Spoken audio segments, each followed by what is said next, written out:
Hi guys, welcome to Moving On TV, and I am going to tell you about my experience of trying to get a grant from the co-op so people with mental health issues like myself don't have to get their knickers in a twist, so to speak, and suffer as much as I did trying to get a grant from the co-op. It just ain't gonna happen, guys. Okay, first thing you have to do is you have to fill out this CAF thing. You go online, they send you something to say, we want extra information from you. After they push and push and push you and say, we love your project and we really want you to apply. Okay, you get calls where they tell you this. So you go on, you try to do this CAF thing. Absolute nightmare. Doesn't save any of your information. Keeps creating new and new applications, keeps asking you for the same thing over and over again. Now, the definition of insanity is when you do things over and over again. So that's the first thing. Okay, so that didn't work. Anyway, they keep sending you telling you they're expanding the deadline. Keep trying. So you call up CAF and you say, CAF, can you please help me fill in the application form? I don't know what to do. It's losing all my information. I can't apply. This is to do something good for people with mental health issues, to help people with moving on TV, so they're not as lonely and depressed. You know, this is what my projects are all about. Anyway, they say, yeah, we love what you're doing. They put you in touch with this guy.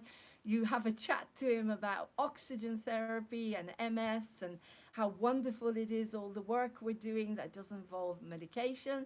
And then they get back to you and say, we have no record of your conversation with this person. This person said he never talked to you. And yet I said to them, well, how do I know about his MS? How do I know about oxygen therapy? Anyway, this is how crazy this is. Anyway, they give you a number to call CAF. You call CAF and you say, can you help me through the process? Nobody calls you back. So, of course, you can't do it. Then you get another email saying, we're really sorry you're suffering. We're really sorry you're struggling. We're giving you till the 31st of August to fill in all the paperwork and post it to us, okay? You think, great. Then you get another email saying, I'm really sorry, from the same company, but you didn't pass your application. Hope you're successful next time. And you think, but hang on a second. They told me that my deadline's 31st of August to send all the paperwork. I hope you're listening to this. If you're trying to apply for a co-op grant, this is what you're going to have to face. Anyway, then they call you back and have a huge conversation with you and say, but we really want you to apply again, blah, blah, blah, carry on. We want you to post it, but we need to check if that's okay, so we'll get back to you. Then they get back to you and they want you to provide signatures, real signatures of the people that are on your CIC. It's not good enough to show them your constitution with the signatures. It's not good enough for people to say that these are the people. They have to sign them. Now, I said to them, hang on a second. This is the summer holidays. How can I provide you with a signature for someone in Scotland, someone overseas, people are with their kids? Nobody cares. They say, oh, okay, then we'll scrap your application. Maybe you'll be luckier next time. This is when you apply for a grant for the co-op. Please watch this before you apply for a grant. Make sure that you have got people beside you that know what you're doing. There is no common sense with these people. I don't know what's going on. They convinced me to give up my application, so I cannot apply anymore because they're not even able to understand that you cannot get in touch with people in Scotland and other places, particularly in the summer holidays, to get proper signatures in order to apply. And then they say to you, even if you go through all this madness, we cannot guarantee that you will get your £2,500. And I said to them, you know what? £2,500 of my sanity, no comparison. So there you go. That's what you have to do. There's no benefits in this country. I can't work anywhere. I'm hoping that when the book Simply Amazing comes out, that people will care enough about my story of recovery from BPD without medication and will start offering me opportunities to work, to campaign, to talk about my recovery, to talk about the therapeutic communities on the NHS, which are free. But to go for a grant in this country, don't bother. I'm really sorry, but that's what I'm telling you. If you want to go insane again, then do it. If not, make sure you see this video before you try to tackle the lunacy. And then please get back to me with feedback. Laurene, Lauren, at movingontv.uk.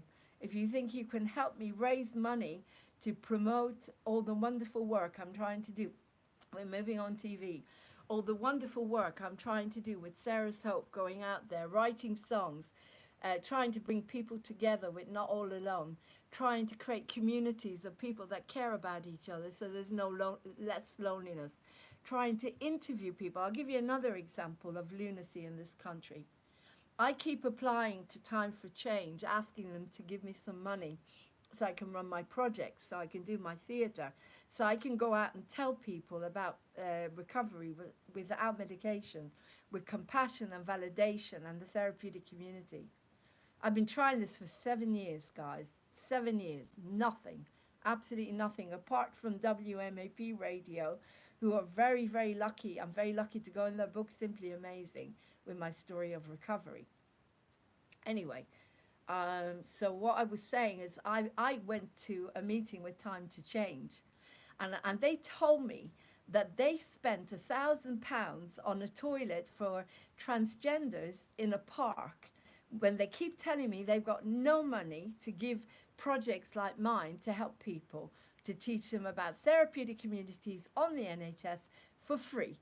It's in our country for free, and no one knows about it. An alternative to medication if you've got a mental health issue. So that's my experience. None of the charities support me, not one of them, not one of them. And so I'm passing all of this on to you. That's Time to Change. Oh, they've got money, all right, but they won't put it into projects unless you're taking medication. So that's another thing. But if you know anything that's going to help me get out there with my message, which is clear. I recovered in a therapeutic community 7 years ago, and in Aylesbury, I came out understanding that sexual abuse causes children, myself, to go into shock, and then you get a label, a mental illness label. So children need to be protected. Innocent needs to be protected. There is no such thing as legalizing any of this awful stuff. It causes people to get sick. And so I recovered 100%. And for 8 years, 7, 8 years now, I've been trying to tell people about my recovery, and no one will give me an opportunity. I haven't even been able to get on Women's Hour. I haven't even been able to get on the One Show, because nobody wants you to know about therapeutic communities in the UK on the NHS for free. Free, free, free. You can ask your doctor. You don't have to take loads of medication. You can go into a therapeutic community. You can recover from BPD, and it's up to you if you take medication or not. But in the therapeutic community, we don't use medication. It's on the NHS, and it works. And I'm fed up with not being able to work and not being able to earn a living because I don't push drugs. And that's my story. And luckily, I'm coming out in a book called Simply Amazing with Casey Armstrong. There's 11 authors, and we're all telling inspirational stories. You can read my story at long last. Someone is taking me seriously. But to go for a grant in this country to try and get money to support me, forget it. Forget it. So as I say, I don't push anyone not to take medication. It's your life. I won't take it. I won't take it. To me, I went into a therapeutic community. I'm very, very grateful for what I went through. It was tough love, and it was bloody hard. It was really, really hard, but it gave the results. I came out of there realizing that my childhood abuse was not my fault. It was my parents' stupidity for sending me to the wrong people. So there you go. That's it. I'm going to put this now to stream. Be careful if you go for grants. Now you know what the co-op grant is all about and my experience. And, you know, with all due respect, if you want to try and go for a co-op grant, please do. But this is my experience. And if you want to get back to me, contact me at laurene@movingontv.uk. And here's to a beautiful world, a world without pedophiles, a world with equality, a world where we're all respected for what we're good at and what we love. I'll just tell you something else. I'm trying to go for a job at the moment, and I'm a good person, and I have a DBS from June 2018. But because the lunacy of our world, I have to go through another one, another one, and another one. And I have to pay it out of my salary. Now, why is that okay? When the whole government is crawling with them. You know what I'm talking about. Take care, guys. And I hope to God that we can change the system. Today, there was a thing on Instagram, which I'm celebrating, and that was the Pope. You know, there were banners saying, get rid of him, get rid of the pedophile ring, get rid of he is the beginning and the end of it all. Get rid of him. And every day we're seeing things like that. And that means people are waking up and our world is changing. And I'm celebrating that. And I love that. And because children have to be protected no matter what. Innocence has to be protected. I've never felt as strong as this in my life.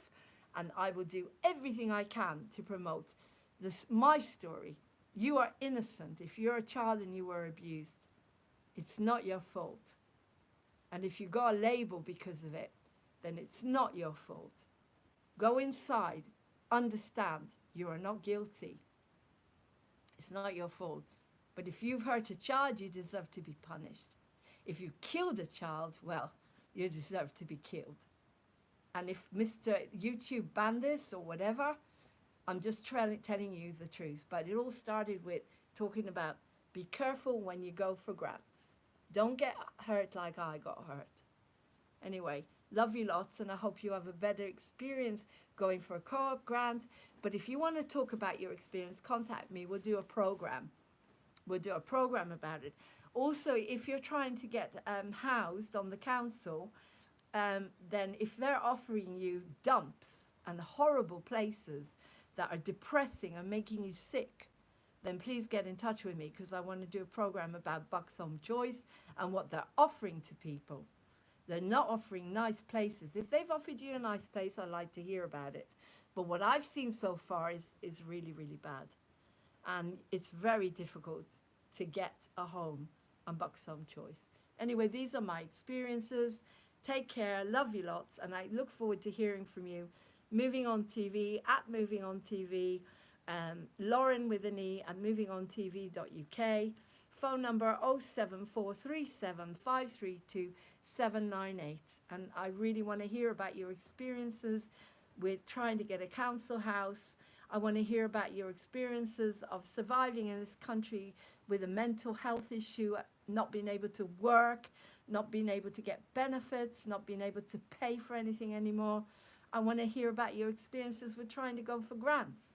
And I want to hear if you're celebrating like me today that one of the biggest pedophile rings is being bust open, which is the Vatican, then I really want to hear from you. Love you lots. Bye.